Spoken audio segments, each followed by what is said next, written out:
আমরা অনেক সময় বক্তারা বলে থাকি চিল্লায় বলেন আলহামদুলিল্লাহ, কিন্তু চিল্লায় বলার কথা নয়, বলতে হবে আলহামদুলিল্লাহ, মহব্বতের সাথে বলতে হবে আলহামদুলিল্লাহ। বন্ধুগণ, পর্দার আড়ালে মা ও বোনেরা, এবার দিয়ে মনে হয় আমার এই মাদ্রাসায় 4 বার হলো। আপনারা আজকে এসেছেন, সবাই ভালো আছেন তো? সুখে আছেন তো? ওই সুখে ভালো আছি, সুখে লাগে। চারিদিকে মুসলিমদের উপরে হামলা আর হামলা, ভালো হলাম কেন, সুখে থাকলাম কেন? তারপরেও বলি আলহামদুলিল্লাহ। নবীজি বলেন, দুনিয়ায় যাইতে গিয়ে যদি জান্নাতের বাগান পাও, সেখানে কিছুক্ষণের জন্য হলে বসো। সাহেবায়ে কেরাম বলেন, ইয়া রাসূলুল্লাহ, জান্নাতের বাগান দুনিয়ায় কোথায় পাবো? নবীজি বলেন, যে জায়গায় কোরআন হাদিসের আলোচনা করা হয় সেটা জান্নাতের বাগান হয়ে গেছে। আমরা সেই জান্নাতের বাগানে বসে আছি। আমরা এখন কি মানুষ? ওই বিষয়ে বলুন, সবাই জান্নাতি মানুষ। আল্লাহ পাক যেন সবাইকে জান্নাতি হিসাবে কবুল করে নেন, সবাই বলি আমিন। ভাইরা আমার, রবিউল আউয়ালের চাঁদ মাথার উপরে। নবীজির 2-1টা কথা না বললে তো হয় না। পাশে বসে আছেন শফিকুল ইসলাম শফি ভাই, আপনাদের একসময় সাবেক সংসদ সদস্য ছিলেন, এখন উপজেলা চেয়ারম্যান। আমরা দোয়া করি যে উনি বক্তাদের আগে এসে বসে আছেন, আল্লাহ যেন ওনাকে কবুল করেন, সবাই বলে আল্লাহ। আল্লাহ সিরাজুল ইসলাম ভাই 10-12 দিন বহু ওলিয়াল্লাহর দরবার, মুজাদ্দিদ আল-ফিসারি রাহমাতুল্লাহ আলাইহি, নিজামুদ্দিন আউলিয়া রাহমাতুল্লাহ আলাইহি, খাজা গরিব নওয়াজের রোজা পাক জিয়ারত করে তিনিও 10-12 দিন হলো আসলেন। এইসব মানুষগুলো একদিন থাকবে না। সবাইকে আল্লাহ হায়াত দান করেন, সবাই বলি আল্লাহ। শফি ভাইয়ের কথা কেন বললাম? 15ই আগস্ট আসলে ওনারা বঙ্গবন্ধুর চারিদিকে আলোচনা, মিটিং, মিছিল করেন, ঠিক কিনা? 30শে মে আসলে বিএনপির লোক জিয়াউর রহমানের মৃত্যু দিবস পালন করে। এরশাদের মৃত্যু দিবস এখন 1 বছর হয় নাই, যার জন্য পালন হয়নি। সব নেতার যদি মৃত্যু এবং জন্মদিন পালন হয়, আমার নবীও তো এই চাঁদে এসেছেন, চলে বলো ঠিক কিনা?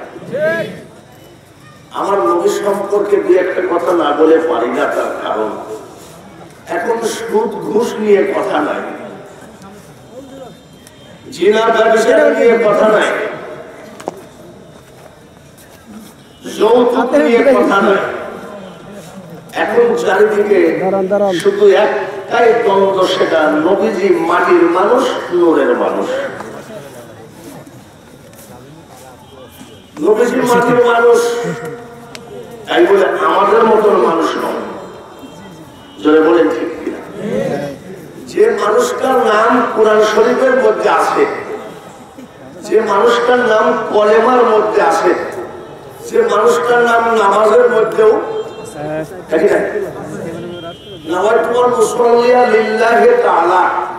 নিয়াত আমরা আল্লাহর করি, কিন্তু ওই আল্লাহর নামাজের ভিতরেও নবী মুহাম্মদুর রাসূলুল্লাহ শুধু তাই না, কামা সাল্লাইতা আলা ইব্রাহিম ওয়া আলা আলি ইব্রাহিম, আল্লাহুম্মা সাল্লি আলা মুহাম্মদ ওয়া আলা আলি মুহাম্মদ, মানে তার আহলদের নাম নেওয়া লাগে।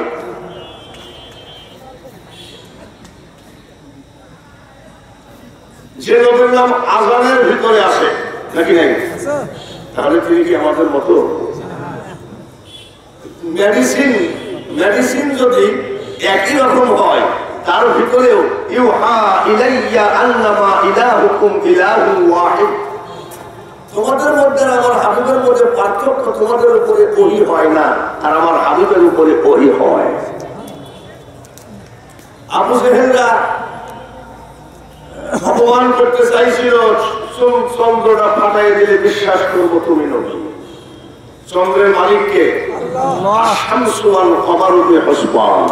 চন্দ্র সূর্য আল্লাহর হুকুমে চলে, সেই চন্দ্রকে আমার নবী ফাটিয়ে দিয়েছেন।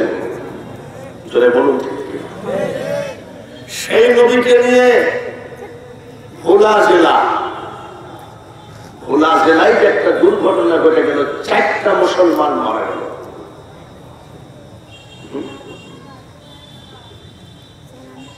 আগে বলি, কথা শোনেন, কথা একটা বললেই যে বলবেন যে এটা বলা নিষেধ, আগে কথাটা শুনতে হবে, কথাটা বক্তা কি বলতে চাচ্ছে।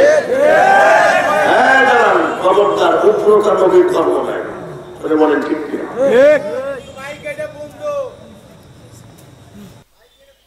মাইক সাউন্ড না থাকলে মাইক আলা বুঝবে, বক্তা বুঝবে না। তো যদি কোনো কথা বলতে যাই, শফি ভাই এখানে বসে আছেন, আমি আওয়ামী লীগের কথা বলেছি, আওয়ামী লীগের কি বিরুদ্ধে বলেছি? এখানে আওয়ামী লীগ টাকা দিবে না, বিএনপি টাকা দেয় না, এখানে তো রাজনীতি নিয়ে বসি নাই, যদি বলেন ঠিক কিনা? আর আমি বাঙালি হুজুর রাজনীতি করিও, কেন করি না? আমার ভোট আমি দিব, যাকে খুশি তাকে দিব, এটা কিন্তু বর্তমান বঙ্গবন্ধুর কন্যা শেখ হাসিনারই স্লোগান, ঠিক কিনা? এখানে রাজনীতি করতে আসি নাই, এটা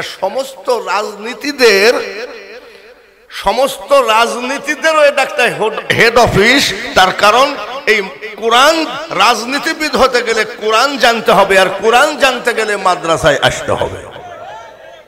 খবরদার, কোনো কথা উস্কানিমূলক যদি কোনো কথা হয়, আপনি আমাকে অ্যারেস্ট করে নিয়ে থানায় নিয়ে রিমান্ডে দিয়ে আমাকে জিজ্ঞাসা করবেন এই কথা কেন বলেছেন, কিন্তু মাহফিলের ক্ষতি হবে না, মাদ্রাসার প্রতিষ্ঠানের কোনো ক্ষতি হবে না।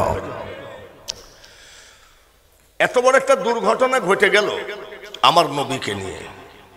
শুধু তাই না, হবিগঞ্জ জেলা, সিলেট, বৃহত্তর সিলেট জেলা, এই দুরুদার কিয়াম নিয়ে কয়েকটা মার্ডার হয়ে গেছে। এ ধরনের হচ্ছে আমরা দেখছি। আমি বাঙালি হুজুরকেও বলছি, আমি আমাকেও বলছি, বক্তাকে বলছি, আলেমকে বলছি, পীরকে বলছি, নেতাকে বলছি, হিন্দুকে বলছি, খ্রিস্টানকে বলছি, বৌদ্ধকে বলছি, সব ধর্মের মানুষকে বলছি, সব জায়গায় মাথা ঘামায়, আমার নবীকে নিয়ে মাথা ঘামায় ওরা। তার কারণ আমার নবী ছাড়া আমরা কোরআন পাই নাই, জোরে বলুন ঠিক কিনা? আমরা কারোর বিরুদ্ধে বলার চেষ্টা করব তো নাই, বলার প্রয়োজনও নাই, তবে নবীকে নিয়ে কটূক্তি করা সে লোককে আমরা মানতে পারি না, সে যেই হোক না কেন। আবার এমন কোন কথা উস্কানিমূলক আমিও না দেই যাতে এখানে একটা ফ্যাসাদ সৃষ্টি হয়। ইসলামে কি ফ্যাসাদ জায়েজ আছে? ইসলাম কিসের ধর্ম? জোরে বলেন। ইসলাম শান্তির ধর্ম। এখানে ৮৬% মুসলমান, আমরা 14% হিন্দু। সারা বাংলার মাদ্রাসার উস্তাদগুলো বাদে ছাত্রগুলো যদি এক হাত করে লাঠি নিয়ে বের হয়, বাংলা ৬ লাভ হয়ে যাবে। কিন্তু আমরা না, আমরা কি দুর্বল? অন্যান্য জাতির কাছে আমরা কি দুর্বল? আমরা দুর্বল না, কিন্তু তাহলে আমরা সহ্য করে যাচ্ছি কেন? আমার নবীজি সহ্য করতে বলেছেন। আমার নবীর তরিকার কাছে আমরা দুর্বল, আমার নবীর সুন্নতের কাছে আমরা দুর্বল, জোরে বলুন ঠিক কিনা? বন্ধুগণ, সেই নবী সম্পর্কে কয়েকটা কথা বলতে চাই। বসার পরিবেশটা তো ভালো হয় নাই, আপনারা কি খুশি নাই নাকি?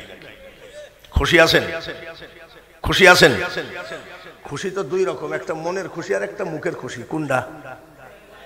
মনের খুশি যদি হন সামনের দিকে এক হাত করে আগায় আসেন।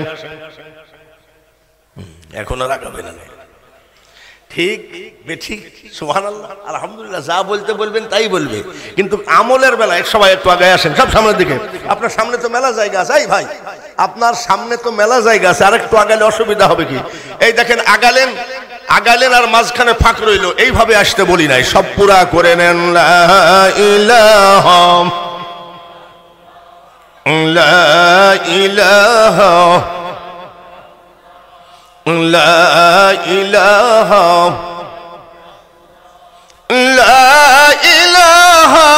ইল্লাল্লাহু মুহাম্মাদুর রাসূলুল্লাহ। আল্লাহুম্মা সবাই সাল্লি মাওলানা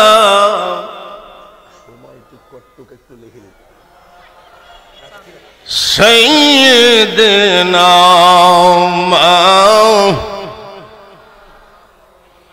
বাজিসে দামামা বন্দ্রে আমামা শির উঁচু করে মুসলমান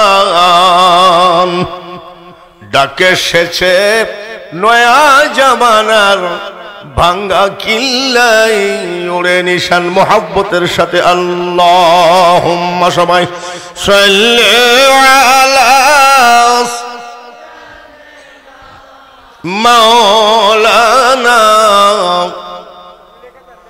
ওয়া আলা আলিস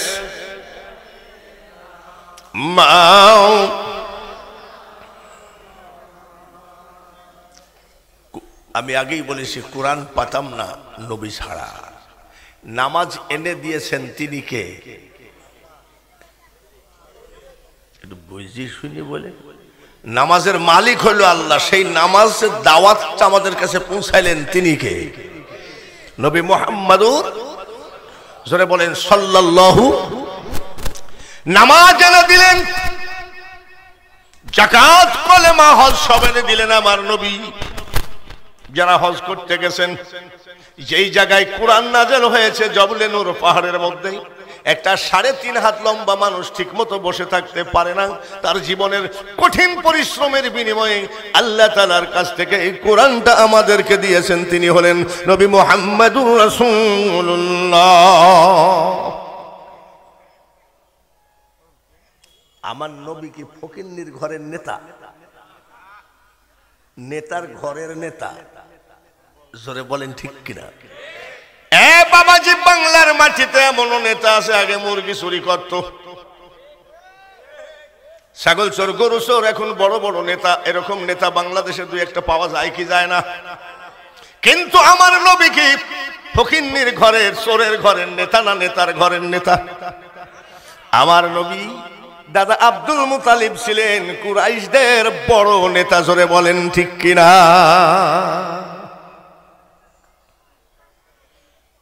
বিভিন্ন জাতির কাছে আমি বলতে চাই, এটা বাংলাদেশ হিন্দু মুসলিম মিক্সার দেশ।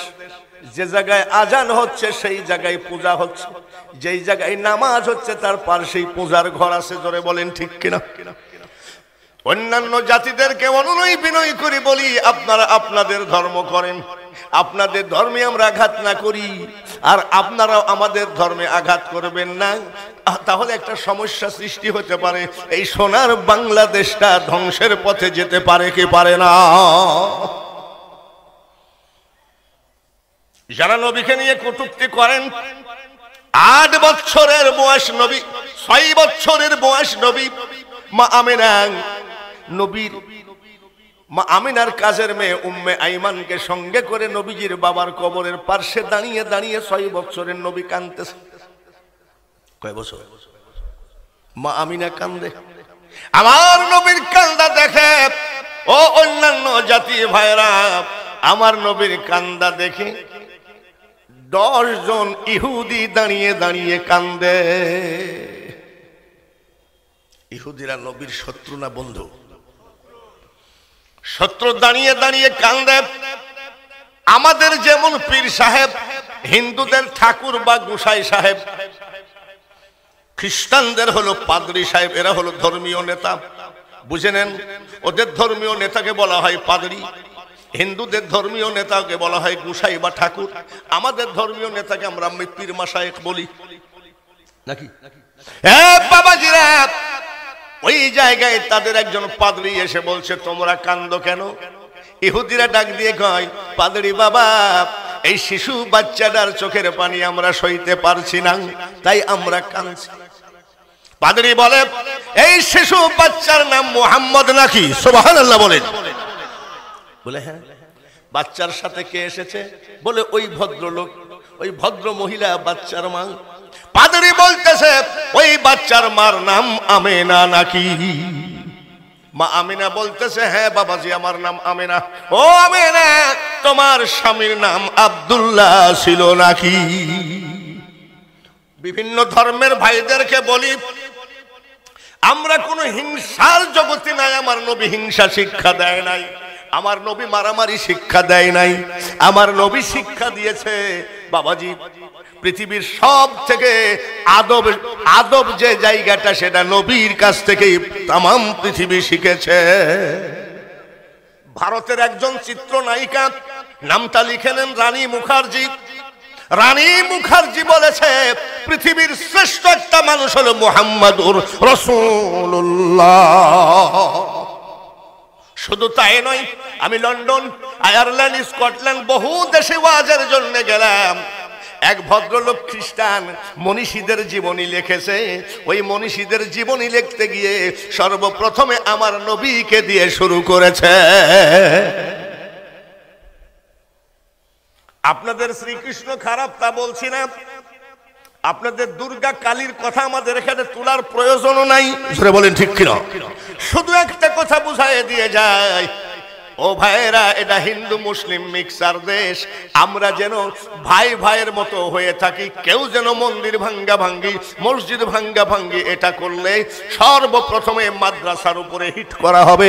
এই দিনই প্রতিষ্ঠানের যেন ক্ষতি না হয়, এই জন্য আমি বুঝাইতে চাই। হ্যাঁ বাবাজিরা, মমতা ব্যানার্জি পশ্চিম বাংলার আমার থেকে বড় রাজনীতিবিদ আমার পার্শ্বে বসে আছেন। মমতা ব্যানার্জি তিনিও বলেছেন ইসলাম ধর্ম পবিত্র ধর্ম, তাকে আঘাত করা যাবে না। ইসলাম ধর্ম যে কোরআন যে এনেছেন নবী মুহাম্মদুর রাসূলুল্লাহ, উনি সকল মানুষের থেকে একজন বড় মানুষ, মহামানব, তিনিও বলেছেন। ডাক দিছে, কানছো কেন? বাচ্চার দিকে তাকাই কানছি। বাচ্চার নাম মোহাম্মদ। হ্যাঁ। সঙ্গে কে আছে? ওর মা আমেনা। বলে হ্যাঁ। আমেনা, আপনার স্বামীর নাম কি? আব্দুল্লাহ। মেয়ে মানুষ চোখের পানি ঝরাইয়া দিয়ে কান্দে আর কয় বাবাজি ঠিকই বলেছেন, আমার স্বামী তো অনেক আগে মারা গেছে। আমার স্বামীর নাম আপনি কেমনে জানেন? আমার নাম কেমনে জানেন? আমার শিশু বাচ্চা ছেলের নাম কেমনে জানেন? খ্রিস্টানদের পাদ্রী ডাক দিয়ে বলে আমেনা গো, তৌরাত জবুর ইনজিল কিতাব পড়ে পড়ে আমি ঘেটে ঘেটে দেখেছি, রিসার্চ করে করে দেখেছি, তোমার ছেলে আখিরি পয়গম্বর, তাতে কোনো সন্দেহ নাই। আমেনা গো, তুমি আমার মা, মেয়ের বয়সী, তোমার হাতে ধরি পায়ে ধরি গো মা, এই শিশু বাচ্চাকে এখানে রাখা ঠিক হবে না, ঘরে চলে যাও।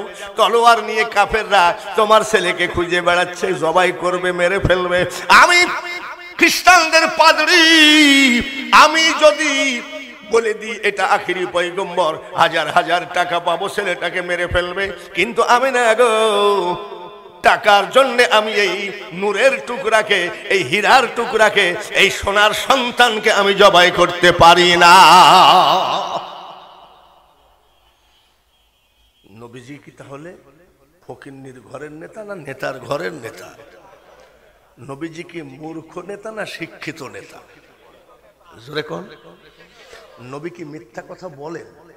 মিথ্যা কথা জানেন? ইন্নাকা লাআলা খুলুকিন আযীম, কথাটা কার? আল্লাহ তাআলা বলেন আমার হাবিবকে আমি উত্তম চরিত্রের অধিকারী করে পাঠিয়েছি। আল্লাহর জবানে যার চরিত্রকে উত্তম বলেছে সে কোনোদিন মিথ্যা বলতে পারে না। সেই নবীজি বলেছেন আনা মাদিনাতুল ইলমি ওয়া আলিমুন বাবুহা, আমি জ্ঞানের শহর, আর এই শহরে ঢুকতে গেলে দরজা সেটা হলো আলী। তাহলে বোঝা গেল আমার নবীজি মূর্খ নয়। সেই নবীজির দাদা আব্দুল মুতালিব কুরাইশ বংশের নেতা। উপজেলা চেয়ারম্যানের বাড়িতে মিটিং বসে, দরবার সালিশ বসে, ওনার একটা চেয়ার আছে, উপজেলায় একটা চেয়ার আছে। এ বাবাজি, নবীজির দাদা আব্দুল মুতালিব যে চেয়ারখানে বসে বিচার সালিশি চালাতেন, এই চেয়ারখানা এই ধরনের অনেক নেতারই চেয়ার আছে। এই যে আমাদের কুষ্টিয়ায় একটা বাড়ি আছে শিলাইদহ, আপনাদের এখানে আবার আছে শাহজাদপুরে, রবি ঠাকুরের বাড়ি। ওখানে যাই দেখেন রবি ঠাকুর যে কবিতা লিখতেন সে চেয়ারটা এখনো আছে, টেবিলটা এখনো আছে। আবার ওনারা যে আওয়ামী লীগের নেতা বঙ্গবন্ধুর বাড়িতে গেলে ওনার চশমা, ওনার কাপ, ওনার গিলাস ওইভাবে রক্ষিত আছে না? প্রত্যেকটা নেতার কিছু না কিছু স্মৃতি থেকে যায়। মক্কার মানুষ বলে আমাদের নেতা আব্দুল মুতালিব যে চেয়ারটাই বসতো ওই চেয়ারটা ভয়ে আমরা জীবনে টাচ করি না। নেতা যখন রাস্তা দিয়ে হাঁটতেন মক্কার মানুষ বলে আমরা এমন ভাবে হাঁটতাম যেন বেয়াদবি না হয়। আদব কায়দা আমাদের দেশেও এক সময় ছিল কি ছিল না? মাস্টার যদি রাস্তা দিয়ে যাইতো আমরা এমন ভাবে যাইতাম মাস্টার যেন আমাদের দেখতে না পায়। আর এখনকার বেয়াদব ছাত্ররা মাস্টারকে বাথরুমের মধ্যে তালা মেরে নকল করে পাস করেছে, যার জন্য এমএ পাস করে গার্মেন্টসের চাকরিও জুটে না। যে জাতির আদব নাই সেই জাতির উপরে রহমত নাই। এমনও যুবক ছেলে আছে অনেক সময় অনেক হুজুর কেউ বলে হুজুর কিছু মনে করবেন না, ম্যাচ আছে নাকি? চিন্তা করতে পারিছেন?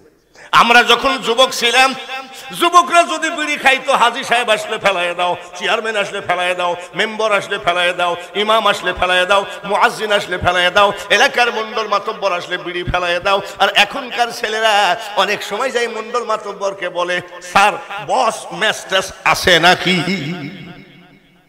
মক্কার মানুষ বলে আমরা জীবনে ভয়তে টাচ করি না চেয়ারখানায়। এত বড় দামি নেতা নবীজির দাদা আব্দুল মুতালিব, জোরে বলেন মারহাবা। এইবার সালিশি বসবেন, চেয়ার সেটিং করা হয়ে গেছে, সবাই আসতেছে। দাদা আব্দুল মুতালিব জাল রায় দিবেন সালিশি তা মেনে নিতে হবে। চেয়ার সেটিং করেছে, লোকজন আসা শুরু করেছে। অন্যান্য সব ভাইদেরকে বলি, অন্যান্য জাতিকেও বলি, পীর সাহেবকে বলি, হাজী সাহেবকে বলি, ঠাকুরকে বলি, ব্রাহ্মণকে বলি, পাদরীকে বলি। এইবার লোক এসে বসতেছে ওই চেয়ারখানায় 8 বছরের একটা বাচ্চা শিশু পা ঝুলাই দিয়ে বসে মুস্কি মুস্কি হাসে। সালিশির লোকজন আসতেছে, কে রে? আমরা এই চেয়ার জীবনে টাচ করি নাই, আর এই চেয়ারে এই শিশু বাচ্চা বসে মুস্কি হাসে কে রে? এত সুন্দর বাচ্চা, এই বাচ্চাকে যদি আমাদের নেতা ঠাস করে এক চড় মারে সহ্য করা মুশকিল। এই বাচ্চার চোখ দিয়ে যদি পানি পড়ে সহ্য করা মুশকিল। তাড়াতাড়ি বাচ্চাকে এখান থেকে উঠাও। কেউ বলছে তুমি যাও, কেউ বলছে তুমি যাও, বলে তাড়াতাড়ি এই বাচ্চাকে এখান থেকে উঠাইয়া দাও। আমাদের নেতা বড় রাগী নেতা, ওই বাচ্চাকে মারলে সওয়া যাবে না, সহ্য করা যাবে না। লাল টকটকা চেহারা, গাল লাল হয়ে যাবে, চোখ মুখ লাল হয়ে যাবে, একটু কষ্ট লাগে। সুন্দর বাচ্চা দেখলে সবারই একটু মহব্বত পয়দা হয় কি হয় না? হ্যাঁ বাবাজি, অনেকে বলতেছে আমি পারবো না বলে। কেন? হয়তো বা এই বাচ্চাকে উঠে যেতে বললাম, বাচ্চা যদি আমাদের নেতার কেউ হয় তাহলে তো সমস্যা। এই বাচ্চা যদি আমাদের নেতারই কেউ হয় তাহলে তো আবার উল্টা পাল্টা হবে। বলে এটাও তো কথা। যাক দেখি, চুপচাপ বসে থাকো।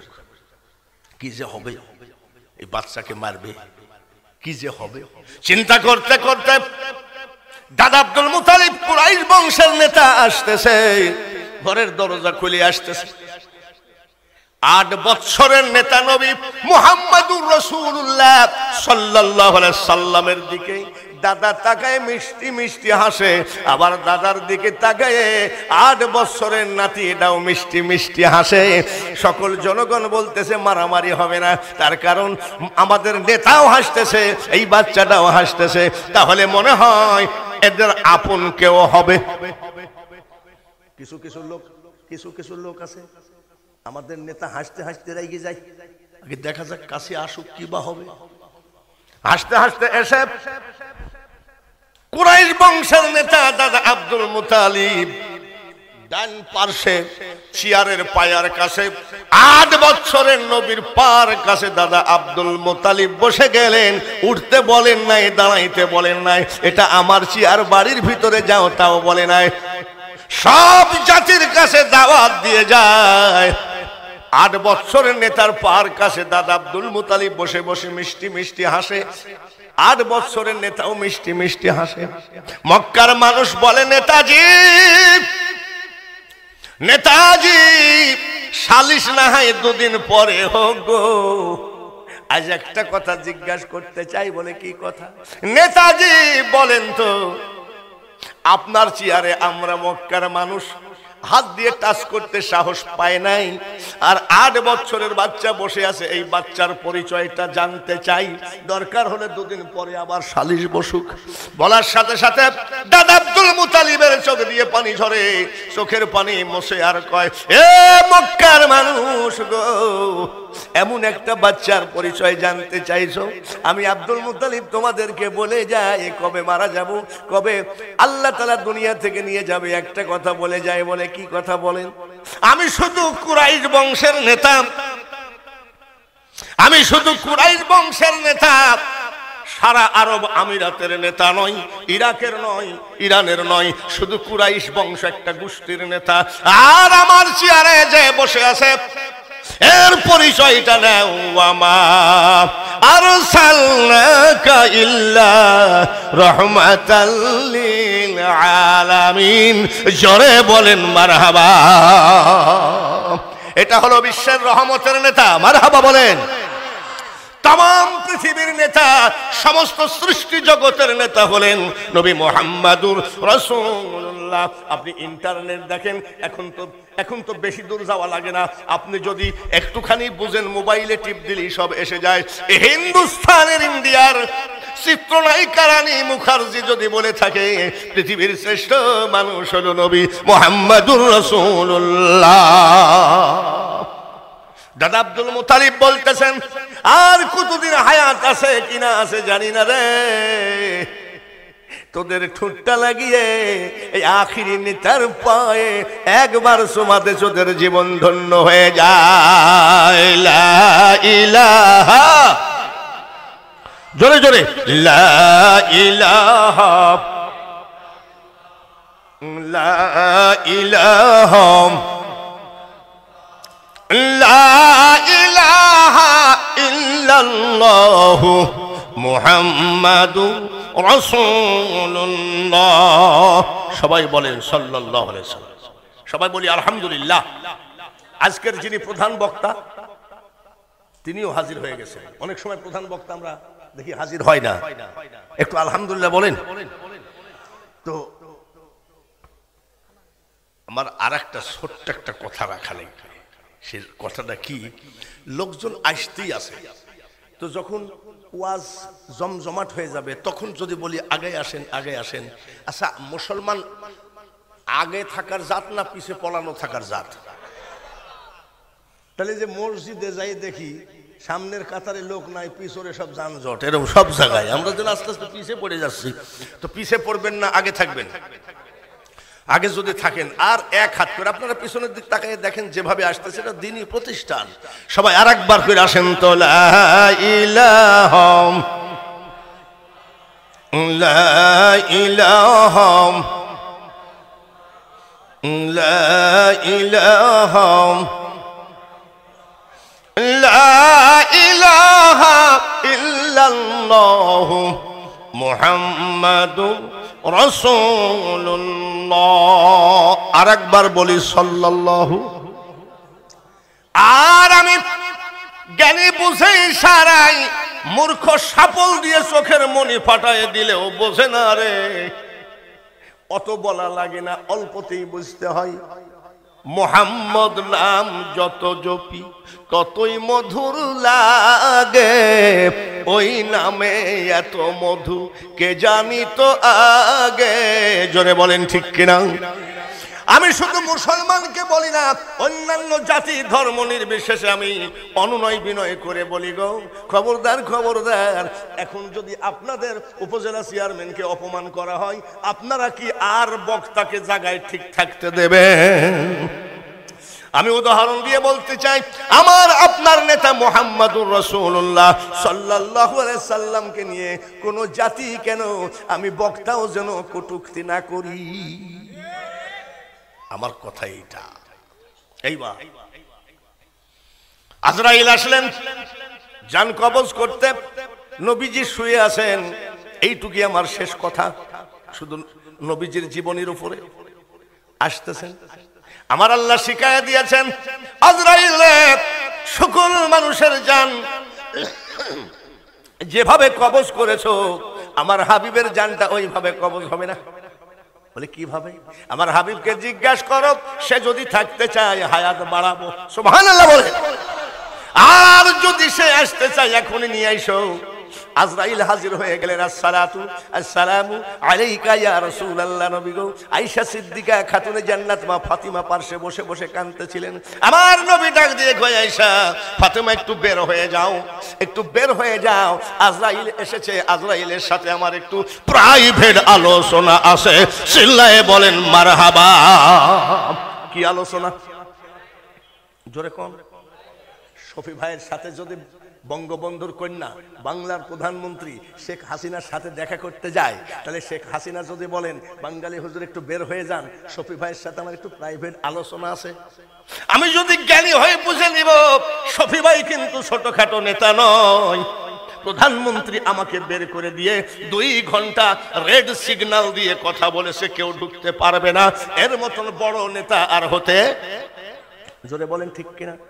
তাহলে প্রধানমন্ত্রীর সাথে প্রাইভেট আলোচনাতে যদি শফি ভাই এত বড় নেতা হয়ে যায়, রে জ্ঞানী মানুষ বুঝো না কেন? আজ আমার নবী ডাক দিয়ে কয়, তোমরা একটু বের হয়ে যাও, আজরাইলের সাথে আমার একটু প্রাইভেট আলোচনা আছে। আজরাইল কি কারোর সাথে প্রাইভেটের ধার ধারে নাকি? নদীর মধ্যে খুশি ধরে, পাহাড় থেকে আশ্রয়ে মারে, বাসের মুখামুখি নাকি, ট্রাকের মুখামুখি, গলা কাটা লাশ পাটের মধ্যে, ধরে বলেন ঠিক কিনা? আর আজরাইলের সাথে প্রাইভেট আলোচনা আছে। খাতুনে জান্নাত বের হলেন, আয়েশা সিদ্দিকা বের হয়ে গেলেন। আজরাইল এসে সালাম দিল। আমার নবী বলতেছে, আমাকে একটু উঠাও। নবীজিকে উঠালেন। বলে কেন এসেছো? ইয়া রাসূলুল্লাহ, নবী গো, আল্লাহ তাআলা পাঠিয়েছেন, আপনি যদি থাকতে চান আপনার হায়াত দেওয়া হবে, আর যদি আপনি চলে যেতে চান তাকে নিয়ে যাওয়া হবে। নবীজি ডাক দিয়ে কয়, আজরাইল, যাবো কি থাকবো সেটা পরের কথা, তুমি আমার পিছনের দিকে যাও। আজরাইল পিছনের দিকে গেলেন। নবীজি বলতেছে, জুব্বাটা উঠাও। জুব্বাটা উঠাও। কি দেখলাম? আজরাইল কয়, নবী গো, আপনার সুন্দর সাদা পিঠের উপরে ছোট্ট ছোট্ট মাছির মতন কোটি কোটি কালো কালো দাগ দেখা যায়। সামনে আইসো, ঠোঁটটা উঠাও। কিছু দেখা যায় বলে দাঁত ভাঙ্গা। বলে হুজুর, এগুলো আমাকে দেখান কেন? আমার দয়ার নবী ডাক দিয়ে কয়, আজরাইল রে, ও আজরাইল, ভালো করে শোনো, এটা ঘা ফুড়া বসন্ত পক্সের দাগ না, এই সেই কোরআন শরীফ। কোরআনের দাওয়াত দিয়ে আমি তায়েফের মাটিতে গেলাম। তায়েফের কাফের বেঈমানরা এমন মার মারলো, এমন মার মারলো, ও আজরাইল রে, আমার সব দাগ মুছলো, কাফেরদের পাথরের দাগগুলো এখনো পিঠে রয়ে গেল। অন্যান্য সর্বজাতিকেই বলছি, ও ভাই বোনরা, ভালো করে শোনো গো, এমন একটা মানুষের কথা আলাপ আলোচনা হচ্ছে। বাবাজি রে, ওই দিন জিবরাইলকে আল্লাহ পাঠিয়েছিলেন। জিবরাইল, যাও যাও, আমার হাবিবকে মেরে একেবারে ফেলাইয়ে দিয়েছে, আমার হাবিবকে একটু সহযোগিতা করো। জিবরাইল ফেরেশতা বলেছিলেন, এ রাসূল গো, তায়েফের মানুষ আপনাকে যে মার মেরেছে, আপনি আমাকে হুকুম দেন, আমি তায়েফটাকে ধ্বংস করে দিই। সেদিন আমার নবীকে ধ্বংস করার হুকুম দিয়েছিলেন নাকি? চিৎকার করে বলেন, আরো জোরে বলেন। আমার যদি ওইভাবে ধ্বংসের কথা বলতেন, তাহলে আল্লাহর জবান থেকে এই কথা আসতো না। ওয়ামা আরসালনাকা ইল্লা রাহমাতাল লিল আলামিন শব্দ আল্লাহর জবানের শব্দ। আমার নবী বলেছিলেন, ও জিবরাইল, তুমি যদি সবাইকে ধ্বংস করে দাও, তাহলে আমি কোরআনের দাওয়াতখানা, কলেমার দাওয়াতখানা কার কাছে নিয়ে যাই? তবে একটা কাজ করতে পারো। বলে কি? আমার মাওলাকে তুমি এই খবরটা দিতে পারো, আমাকে যারা মেরেছে, আল্লাহ যেন তারা আল্লাহর ওয়াস্তে তাদেরকে মাফ করে দেয়। মুসলমান জঙ্গি হয় না, 1 একবার যে কলেমা পড়েছে সে উগ্রবাদী জঙ্গিবাদী হতে পারে না। এই জঙ্গিবাদী শব্দটা আমাদের মধ্যে আন্তর্জাতিকভাবে চালাইয়ে দিয়েছে শুধু মুসলিম জাতিটাকে ধ্বংস করা। বাবাজি, ভারতের মুর্শিদাবাদে আমার একটা মাত্র মেয়ে আমি বিয়ে দিয়েছি। আমি 26 বছর ভারতে ওয়াজ করেছি। একটা লাল টকটকা মৌলানা কর্তৃক এসে বলছে মোনাজাত নাই, দরুদ নাই, কিয়াম নাই, শবে বরাত নাই, কবর জিয়ারত নাই, মানে কিছুই নাই। পর্দার কথা এটা মৌলবীদের বানানো, পর্দাও করতে পারবা না। নবীজি পর্দার কথা বলে নাই। আমার সন্দেহ হলো লোকটা কি ব্যাপার, বলে অ্যারাবিকের উপরে ডবল টাইটেল। তারপরে কোরআনে হাফেজ। আমি 10-12 জন ছেলে, যুবক ছেলেকে পাঠালাম। এই লোকটা কিন্তু আমাদের মুসলিম জাহানকে ধ্বংস করবে, একটু তোমরা পরীক্ষা করো তো লোকটার বাড়ি কোথায়। যুবক ছেলেরা জিজ্ঞাসা করছে আপনি কি পাস, বলে আমি কোরআনে হাফেজ। কোরআনে অ্যারাবিকের উপরে ডবল টাইটেল। বলে বলেন তো সূরা ইয়াসিন কয় পারায়? ওই হাফেজ সাহেব বলতেছে লাল টকটকা চেহারা, সাদা চেহারা, দাগ দিয়ে কয় 29 পারায় সূরা ইয়াসিন। সূরা বানি ইসরাইল কয় পারায়? বলে 27 পারায়। হইছে নাকি? একটা হইছে। এইবার কিছু কিছু যুবক আছে ধরিয়ে আনতে বললে বাইন্দি আনে, আর বাইন্দি আনতে বললে পিটাতে পিটাতে আনে। যুবকরা উগ্র হয়ে গেল, ধাক্কা মারলো। ধাক্কা মারতে মারতে একটা যুবক এইভাবে লুঙ্গি খুলে দিল। দেখে সব জায়গায় মুসলমানের চিহ্ন, দাঁড়িয়ে আছে, জুব্বা আছে, লুঙ্গি পরে গেল। দেখা যায় ওই চামড়াতে হাজাম চাকু ঠেকায় না।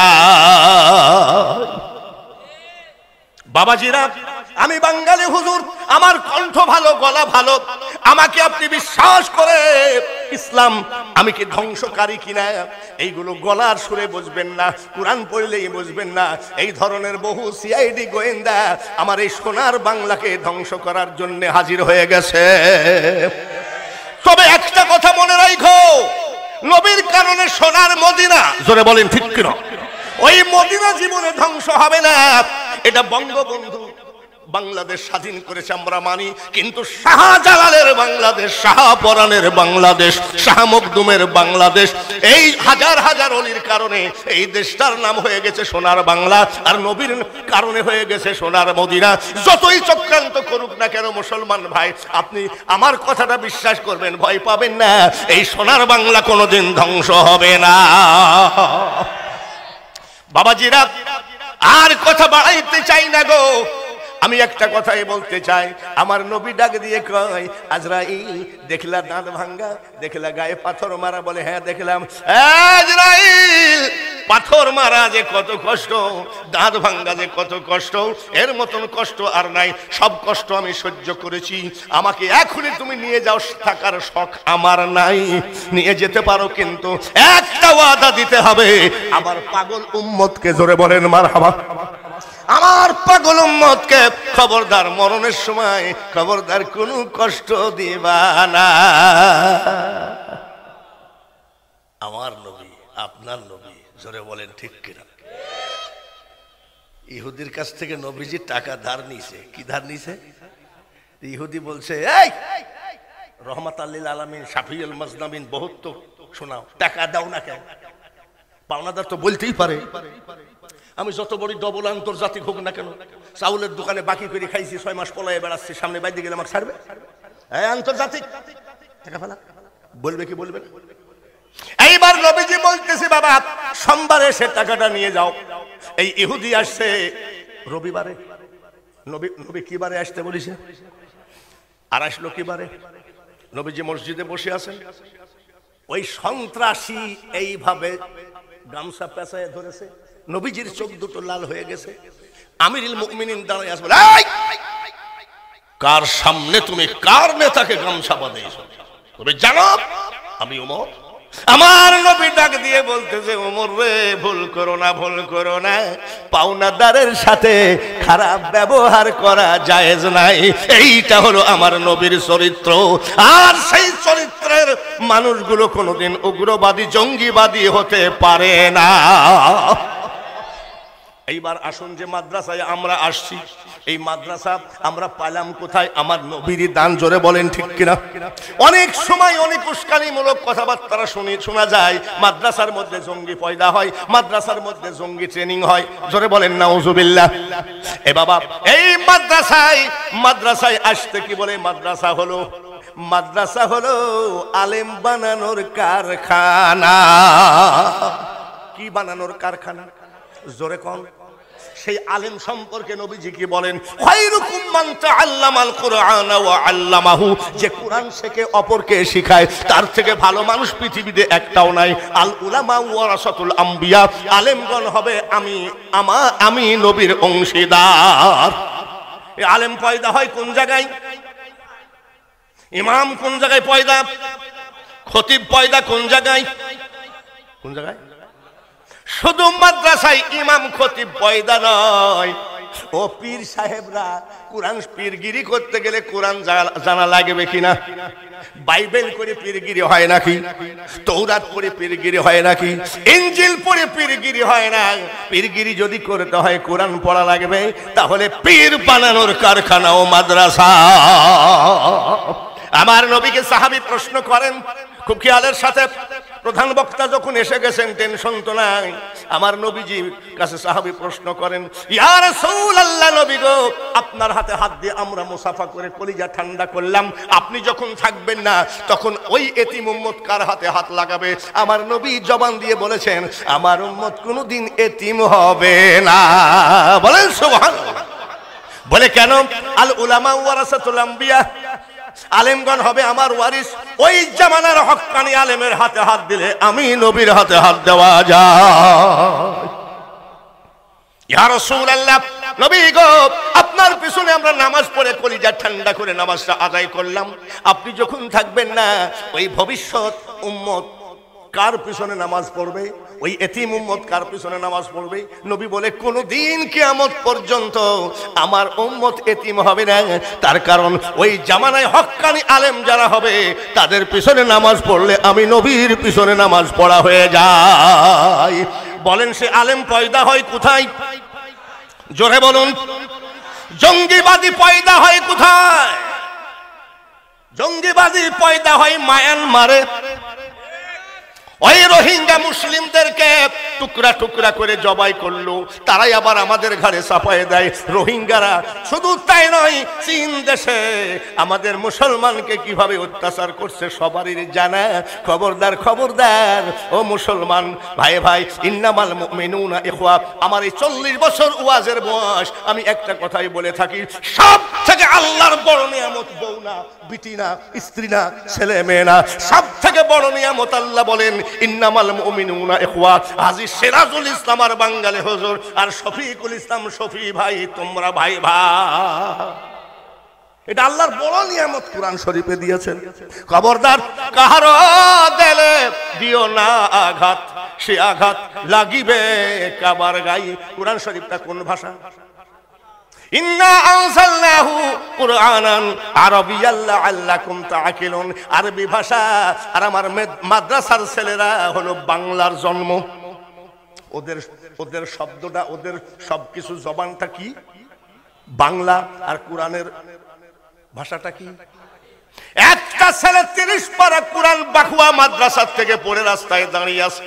আপনি যদি একবার বলতেন আলহামদুলিল্লাহ, একটা সূরা মুখস্থ করতে পারলাম না আজকে এই জীবনে, আর 30 পারা কোরআন মুখস্থ করে বাকুয়া মাদ্রাসার ছেলে দাঁড়িয়ে আছে, এ বাবাজি একটু মোহাব্বত করে এক কাপ চা খাওয়ান। কিন্তু তা খাওয়াবে না। কি করবে জানেন? এই বলবে, ওই দেখেন পাকা জঙ্গি দাঁড়ানো। কোথায় যাব? লন্ডনে ওয়াজ করতে যাচ্ছি, ফ্লাইটের ভিতরে পার্শ্বের সিটের লোক বলছে, চাচা কোথায় যাবে? আমি লন্ডনে যাবো। কি জন্য? ওয়াজ করতে। বলে যাইয়েন না। যাবো না কেন? বলে চাচা আপনার চেহারার মধ্যে লাদেনের মিল দেখা যায়। তো দেখি এখন আমি কোথায় যাব? আবার একদল কয় মোল্লার দৌড়। আপনাদের দেশে বলে নাকি মোল্লার দৌড়? সিলেটে জিজ্ঞেস করলাম, বল মোল্লার দোষ মসজিদ পর্যন্ত। চিটাগাঙ্গের মাটিতে ওয়াজ করতে যায়, সবাই বলে মোল্লার দৌড়। ওরে পাগলের দল, এখনো কবরে যাওয়ার মতো হয়ে গেলে মোল্লার দৌড় মসজিদ পর্যন্ত নয়, মোল্লার দৌড় হবে জান্নাত পর্যন্ত। কি জন্য? এই বাকুয়া মাদ্রাসার একটা ছেলেকে কিয়ামতের মাঠে আল্লাহ তাআলা ডাক দিয়ে বলবে, তুমি কি কোরআনে হাফেজ? বলে হ্যাঁ। কোরআনে হাফেজ? বলে হ্যাঁ। 30 পারা কোরআন মুখস্থ করেছো, জাহান্নামে যাও। হাফেজ জাহান্নামে যাবে নাকি? হাফেজ জাহান্নামে গেলে আমার জীবনে পড়তে যেতাম নাকি? মা বাবা নূরের টুপি পাবে, জান্নাত পাবে। হাফেজ সাহেব নূরের টুপি পাবে, আর 14 গোষ্ঠী নূরের টুপি পাবে, যার জন্য মাদ্রাসায় পড়েছি। আর আল্লাহ কিয়ামতের মাঠে কয় জাহান্নামে যাও। হাফেজ সাহেবের মুখটা বেজার না খুশি? বেজার। আমার আল্লাহ তাআলা কয় হাফেজ রে বেজার হইও না, বাল হুয়া কুরআনুম মাজিদুম ফি লাউহিম মাহফুজ। গোটা লৌহ মাহফুজের কোরআনটা তুমি বুকে করে টেনেছো, যার জন্য আমি আল্লাহ পুরস্কার দিলাম। 10 জন জাহান্নামীকে এখনই জান্নাতে নিয়ে যাও। মাদ্রাসা থেকে যখন বাড়ি আসতাম, মা কোলের মধ্যে করে গান গাইতেন গুনগুন করে, কামাই খাওয়ার আশা করি না রে বেটা, বেটা তুই মরিলে মাটি দিবি, আর মরণ কালে আল্লাহ তাআলার কোরআন পড়ে শোনাবি। আলেমদের পিছনে লাইগেন না, আলেমগুলো আছে দেখে ইসলামের বাতি, দিনের বাতি এখনো টিপ টিপ করে জ্বলে। জোরে বলেন ঠিক কিনা? লা ইলাহা ইল্লাল্লাহ, জোরে জোরে লা ইলাহা ইল্লাল্লাহু মুহাম্মাদুর। এই আলেম বানানো কারখানা, ওলি বানানোর কারখানা, পীর বানানোর কারখানা কোনটা? জোরে বলা লাগবে। পীর বানানোর কারখানা, ভক্ত বানানোর কারখানা, নেতা বানানোর কারখানা, সেটার নাম কি? সেই বাকুয়া মাদ্রাসাকে জিন্দা রাখতে চান কারা কারা? মাদ্রাসাটা এটা কি চান? নারায়ে তাকবীর। সবাই বলি মারহাবা। এই হাত যেন কোরআনের বিরোধিতা না হয়। দেখবেন যে সোনার বাংলায় কি সুখ আছে, আরো সুখ আসবে। জোরে বলুন ঠিক কিনা? কোরআন যদি শান্তিতে থাকে, বাংলার মানুষ মুসলিম শান্তিতে থাকবে। শুধু কোরআন বুকে করে চললে হবে না, সুদের টাকাটা হিসাব করে নিয়ে পকেটে করে জুম্মার নামাজে দাঁড়িয়ে কও আল্লাহু আকবার। সোরের মার, সোরের মার। পায়খানার থেকে 1 চামচ পায়খানা খাওয়া যেমন হারাম, ছেলে বিয়ে দিয়ে টাকা নেওয়া তেমন হারাম। এই মুসলমান আবার ওই মসজিদের হয়েছে ক্যাশিয়ার। এইগুলো বললে অনেকেই রাগ করবে।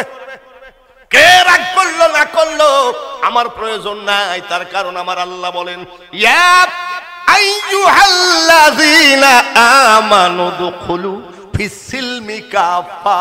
আল্লাহ তাআলা বলেন পরিপূর্ণভাবে ইসলামের মধ্যে দাখিল হয়ে যাও।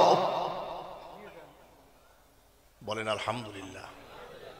আপনারা যারা হাত তুলেছেন, আল্লাহ সব হাতকে যেন জান্নাতবাসী করেন। সবাই সবাই বলি আমি। এই মাদ্রাসা খান দরকার আছে কি নাই? মাদ্রাসার প্রয়োজন আছে কি নাই? এই মাদ্রাসা থেকে আলেম হবে কি হবে না? ওলি হবে কি হবে না? জান্নাতি হবে কি হবে না? জোরে বলেন ঠিক কিনা? সাতক্ষীরায় ওয়াজ করতে গেছি, 1 কাপ চা দিয়েছে। আমি ভাই চাটা খাই, একটু কোরআন তেলাওয়াত করার মতন কেউ আছে? কথা কয় না। আমি ভাই আমি কুষ্টিয়ার থেকে 1 কাপ চা খাবো, কোরআন তেলাওয়াত করার মতন কেউ নাই? এক লোক বলতেছে আমরা কোরআন তেলাওয়াত করবো, তা তোমাকে ভাড়া করিয়ে আনিছি কেন?